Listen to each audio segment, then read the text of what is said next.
ummata keenya empower kan goonu sirnaan hojimaatan karaa har'a irra ce'ee boruttiin deebi'u diriirsuudhaan bu'aa qabnaa kan jettan sun dhugaadha. Bu'ichi garuu bu'aa kan ta'uu danda'u qormaatilee kana hiikee kanarra ce'uu danda'e qofadha. Mul'ata keenya bira ga'uun hin danda'ama. Waan addunyaan biraa yaalle waan biyyi biraa yaalle miti kan nu yaaluudhaaf deemaa jiru. Karaan namni biraa irra hin dabarree miti kan nu darbuudhaaf deemaa jiru. Nu caala karaa hammaataa keessa warri darban jiru. Karaa nu amma darbine caala hammaataa warri keessa darban jiru. Noo carraa kana caala mijataa qaba. Carraa kana milkeessuudhaaf garuu hojii murteessaan hojii dinagdeeti. Hoggasa dinagdee ta'uu qabdaadhaati. Giddugalli qabsoo keenyaa fi giddugaleessi bu'aa qabeessummaa keenyaa hoggansa dinagdee kennuu dhabu irratti rarra'a. Hojiin keenya deemee humni waloodhaanis kan hojjennu, humna mootummaatiinis kan hojjennu, humna maatii dammaqsee humna maatii bu'aa qabeessa kan godhuufi. Humna maatii yeroo jennu horsiisee bulaa ta'uu danda'a, qonnaan bulaa ta'uu danda'a, jiraataa magaalaa ta'uu danda'a, abbaa qabeenyaa ta'uu danda'a, daldalaa ta'uu danda'a, hojjetaa mootummaa ta'uu danda'a.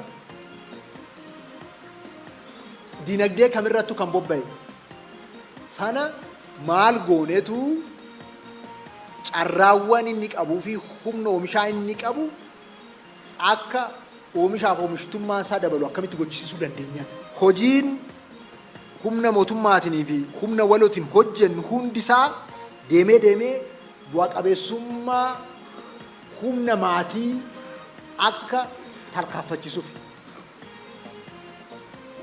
Humna walootiin daandii kan ijaarruuf, humna walootiin manneen barnoota bu'uura boruu daa'imman kan barsiisnuuf, humna mootummaatiin extensionii kan hojjennuuf, initiatiivii kan hojjennuuf, maal kan goonuuf humna maatii sana bu'aa qabeessa gochuufi.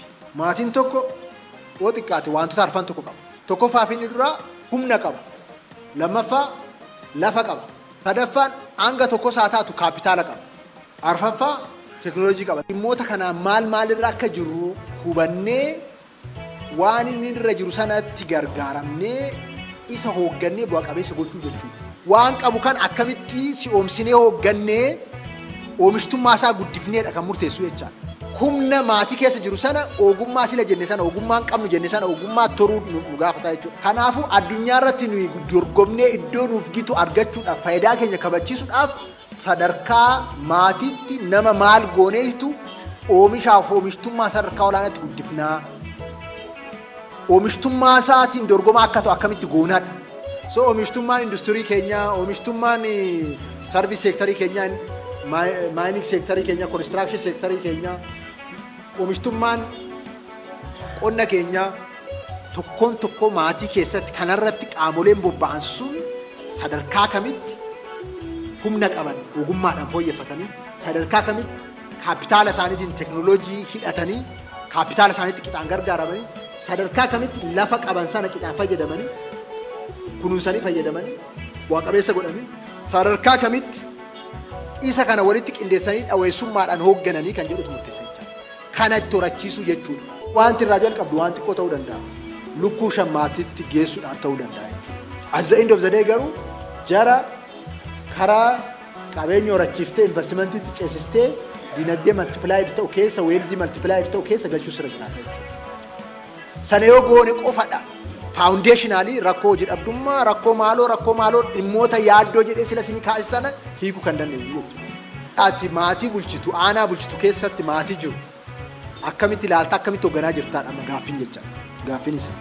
Maatiin ati hooggantu sun akka sila jedhe horsiisee bulaa ta'uu danda'a, qonnaan bulaa ta'uu danda'a, daldalaa ta'uu danda'a, industirii kan qabu ta'uu danda'a, whatever.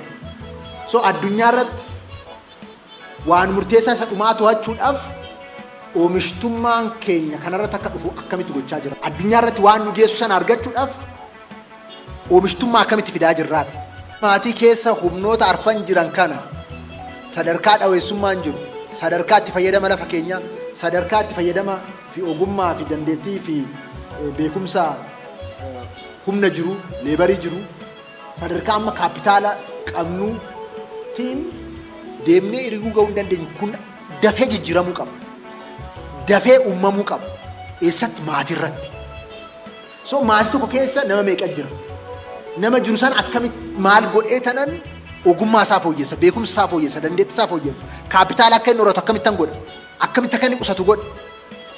Oomisha akka qusatu akkamittan godha? Kaapitaala isaa sana akkamitti akka inni maltipilaay godhe tekinooloojii hidhatu godha? Dhaweessummaatti dabalee akka inni investimentii akkamittan godha? Kan hooggansi kun deebisuu qaba jecha. Sadarkaa maatii itti ceesisneedha kan ce'umsa fidu. Kanatu walitti da'amee sadarkaa oomishtummaa keenya akka biyyaatti murteessa, akka naannootti murteessa, sadarkaa addunyaa irratti qabnu murteessa. Gaaf sana ta'e qofadha kan ce'umsa guutuu fiduu dandeenya. Gabaabumatti innaa gaggabaabsinee keenya immoo hooggansa dinagdee jechuun kanumaa jechuudha. Hooggansi hundumtuu sadarkaadhaan madaalamee sadarkaa tokkotti kan ce'uu qabu dhimmoota kanaan. Hooggansa dinagdee kennuudhaaf kanatti ce'uu qaba jechuudha. Laayif laayiniin hooggansa tokkoo kana ta'utu irra jiraata jechuudha. Sirni madaallii keenya, sirni aangomsuu keenya kanatti ce'uu danda'utu irra jiraata. Sana yoo ta'e qofadhaan kaayyoo sila jenne sana milkeessuu kan dandeenyu, mul'ata sila jenne sana milkeessuu kan dandeenyu. Fedhii uummata keenya sadarkaa barbaadamu ga'uu kan dandeenyu. Kanaaf asii deebinee wantoota shanan tokko gochuutu nurra jiraata. Tokkoffaa fi inni duraa karoora keenya irra deebisnee haalaan wantoota ittiin fooyyeensa qabnu caalmatti hiixachuudhaaf itti gargaaramnu, wantoota immoo harcaanee hafan akkaataatti sirreessinuun karoora keenyaa sirreessinu. Isa faana bobbii humna namaa keenya, bobbii ogeessa keenyaa keenya hundayyuu sana faana ajjestaa godhu asirreessinu. Galmoota inisheetivoota kaa'aman, karoorota kaa'aman, kallattiiwwan kaa'aman ija sanaan deebisnee haalaan. Lammata inisheetivootni keenya ammas baay'ina qulqullina ariitii waan hin qabneef deebisnee sakattaanee akkamitti akka bu'aa qabeessa taa'uu dandeenyu, akka magaalaa keenyatti, akka godina keenyatti, akka aanaa keenyatti, akka ganda keenyatti akkamitti bu'aa qabeessa gochuu akka dandeenyu deddeebisnee laallee sakattaanee asirreessinu. Xiyyeeffannoo addaa inisheetivootaaf haa kennu. Sadaffaa caasaa gandaa keenya jabaanee lafaa qabsiisu. Mootummaa gandaa lafaa qabsiifnu ammas. Karaa dheeraa deemeera, wanti baay'een hojjetameera, lafaa qabsiifnu. Ijaaramaan, waajiraan, humna namaatiin, hooggansaan. Inisheetivoonni keenya sadarkaa aanaatti rarra'anii jiran sun tokkoon isaanii agirookooloojii beesd haala qabatamaa ganda saniitiin akka hojiitti hiikamu gochuudha. Hojii qabatamaatti galuu qabu waan madaalamutti, waan lakkaa'amutti. Yoo waan lakkaa'amuuf waan madaalamutti hin galle gandoonni keenya kun bu'aa qabeessa ta'uu hin danda'a. So qabatamaadhaan hojii badhaa'ina maatii ganda isaanii keessatti shaakaluu akka jalqaban goosuu danda'u nurra jira. Fakkeenyaaf amma maal jennee jira ganda hunda keessatti biqiltuun buufanni torbaa jiraatu jennee jira. Kun hojjetamuu qaba jechaadha ganda keenya keessatti. Iddoon dhaabbii biqilaa paarkiin gaaddisa dhalootaa hundeeffamu jennee jira. Hundaa'uu qaba jechaadha ganda hunda keessatti. Amma hojii qabeenya uumamaatiin biyyee dhalootaaf habayyee nachisnu jenneera ganda keessatti. Akka waliigalaatti walgeenyee kan hojjennu jira. Achitti hojjetamuu qaba jechaadha. Nyaataan ijoollee keenya nyaata madaalawaa goonee early childhood development keenya hiikuu qabna jenneera gandarratti hojjetamuu qaba. Galiin afooyyee jenneera gandarratti hojjetamuu qaba. Gumiin tiraansformeeshinii barnootaa gandarratti hojiitti hiikamuu qaba. Tajaajilli guutuutti namni tokkoyyuu ishuu tokkoof aanaa akka hin deemne gochuun nurra jira. Carraa hojii gandarratti uumuu jalqabuun nurra jira. Gandarratti carraan hojii gandarratti uumamuu qaba. Jalqabuu qaba.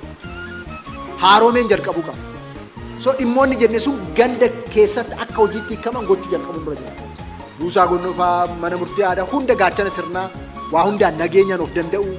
So ganda cimsuun hojii xiyyeeffannoo argachuu qabudha sadaffaan.